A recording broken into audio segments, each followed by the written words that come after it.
ಮತ್ತೊಬ್ಬ ನಟಿಯನ್ನ ಕೂಡ ಈ ವಿಚಾರದಲ್ಲಿ ಬಹಳಷ್ಟು ಸುದ್ದಿ ಹಾಗೂ ಬಹಳಷ್ಟು ವದಂತಿ ಹಬ್ಬಿತ್ತು. ನಟಿ ಶುಭ ಪೂಂಜಾ ಬಗ್ಗೆ.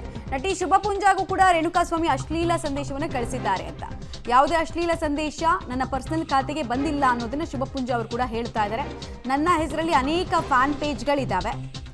ಫ್ಯಾನ್ ಪೇಜ್ಗಳಲ್ಲಿ ಬಂದಿದ್ರೆ ಅದರ ಬಗ್ಗೆ ನನಗೆ ಮಾಹಿತಿ ಇರಲ್ಲ. ನನ್ನ ಅಧಿಕೃತ ಖಾತೆಗೆ ರೇಣುಕಾಸ್ವಾಮಿಯಿಂದ ಮೆಸೇಜ್ ಬಂದಿಲ್ಲ ಅನ್ನೋದನ್ನ ಪಬ್ಲಿಕ್ ಟಿವಿಗೆ ನಟಿ ಶುಭ ಪೂಂಜಾ ಅವರು ಸ್ಪಷ್ಟನೆಯನ್ನ ಕೊಡ್ತಾ ಇದ್ದಾರೆ.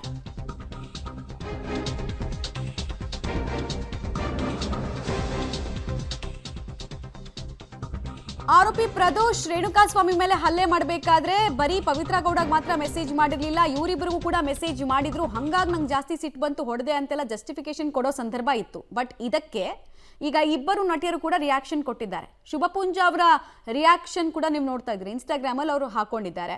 ಸೊ ನನಗೆ ಯಾವುದೇ ರೀತಿಯಾದಂತಹ ಮೆಸೇಜು ರೇಣುಕಾಸ್ವಾಮಿಯಿಂದ ಬಂದಿಲ್ಲ ಅನ್ನೋದನ್ನು ಅವರು ಸ್ಪಷ್ಟನೆ ಕೊಡ್ತಾ ಇದ್ದಾರೆ. ಡೀಟೇಲ್ಸ್ ಕೊಡ್ತಾರೆ ಭಾರತಿ.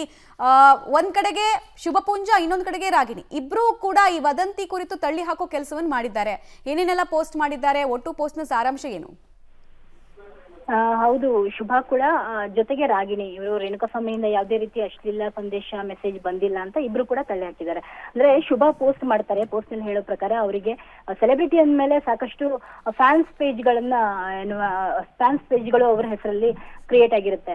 ಫ್ಯಾನ್ಸ್ ಪೇಜ್ ಅಲ್ಲಿ ಒಂದ್ ವೇಳೆ ಫ್ಯಾನ್ಸ್ ಪೇಜ್ ಯಾವುದು, ರಿಯಲ್ ಅಕೌಂಟ್ ಯಾವುದು ಅಂತ ಹೇಳಿ ಕೆಲವರಿಗೆ ಗೊತ್ತಾಗಲ್ಲ. ಫ್ಯಾನ್ಸ್ ಪೇಜ್ ನಲ್ಲಿ ಈ ತರ ಅಶ್ಲೀಲ ಸಂದೇಶ ಅಥವಾ ಏನೇ ಒಂದು ವೈಯಕ್ತಿಕ ವಿಚಾರಗಳು ಹಿಂಗೆ ಮಾತಾಡೋದಾದ್ರೆ ಅವ್ರಗಳಿಗೆ ಅದು ಗಮನಕ್ಕೆ ಇರೋದಿಲ್ಲ. ಕೆಲವು ಶುಭಾ ಅವರು ಪರ್ಸನಲ್ ಆಗಿ ಅವ್ರದೇ ಅಕೌಂಟ್ ಅನ್ನ ಅವರೇ ಹ್ಯಾಂಡಲ್ ಮಾಡ್ತಾರೆ. ಹಾಗಾಗಿ ಅವರು ಅದನ್ನ ಸ್ಟೇಟ್ಮೆಂಟ್ ಮೂಲಕನೇ ಸ್ಟೋರೀಸ್ ಹಾಕಿ ಅದನ್ನ ಕ್ಲಾರಿಟಿ ಕೊಟ್ಟಿದ್ದಾರೆ. ಅಂದ್ರೆ ನಾನು ಫ್ಯಾನ್ಸ್ ಪೇಜ್ ಅಲ್ಲಿ ಗೊತ್ತಿಲ್ಲ ನನಗೆ, ಆದ್ರೆ ವೈಯಕ್ತಿಕವಾಗಿ ನಾನು ಯಾವುದೇ ರೀತಿಯಲ್ಲಿ ಈ ತರದಾಗ ಅಶ್ಲೀಲ ಸಂದೇಶವನ್ನ ನಾನು ಯಾವುದೇ ಒಂದು ವ್ಯಕ್ತಿಯಿಂದನೂ ಪಡೆದಿಲ್ಲ ಅಂತ ಹೇಳಿ ಅದನ್ನ ಕ್ಲಾರಿಟಿ ಕೊಟ್ಟಿದ್ದಾರೆ. ಹಾಗೇನೆ ರಾಗಿಣಿ ಏನಂದ್ರೆ ಅವರ ಒಂದು ಏಜೆನ್ಸಿಗೆ ಅವರ ಫ್ಯಾನ್ಸ್ ಪೇಜ್ ಅವರ ಪೇಜ್ ಅನ್ನ ಹ್ಯಾಂಡಲ್ ಮಾಡೋದಕ್ಕೆ ಕೊಟ್ಟಿದ್ದು. ಹಾಗಾಗಿ ಅವರಿಗೆ ಅದರ ಯಾವುದೇ ರೀತಿಯಲ್ಲಿ ಆಕ್ಟಿವಿಟೀಸ್ ಯಾವ್ದು ಗೊತ್ತಾಗೋದಿಲ್ಲ. ಹೀಗಾಗಿ ಬರೀ ಪೋಸ್ಟ್ ಮಾಡ್ತಾರೆ, ಅದ್ರಲ್ಲಿ ಕಾಮೆಂಟ್ ಇರ್ಲಿ, ಜೊತೆಗೆ ಪರ್ಸನಲ್ ಆಗಿ ವೈಯಕ್ತಿಕವಾಗಿ ಏನು ಇನ್ಸ್ಟಾಗ್ರಾಮ್ ಅಲ್ಲಿ ಮೆಸೇಜ್ ಮಾಡಿರೋದಿರ್ಬೋದು, ಸಂದೇಶಗಳನ್ನ ಯಾವುದೇ ರೀತಿಯಲ್ಲಿ ಕಳಿಸೋದಿರ್ಬೋದು, ಅದು ಯಾವ್ದು ಅವರ ಗಮನಕ್ಕೆ ಬಂದಿರಲ್ಲ. ಹೀಗಾಗಿ ಇಬ್ರು ನಟಿಯರು ಏನು ವದಂತಿ ಇತ್ತು, ಇಬ್ರು ನಟಿಯರಿಗೆ ಮೆಸೇಜ್ ಬಂದಿತ್ತು ರೇಣುಕಾಸ್ವಾಮಿ ಕಡೆಯಿಂದ ಅಂತ ಹೇಳಿ ಅದು ಇಬ್ರು ಕೂಡ ತಳ್ಳಿ ಹಾಕಿದ್ದಾರೆ ಅಂತ ಹೇಳ್ಬೋದಾಗಿತ್ತು ಮಮತಾ.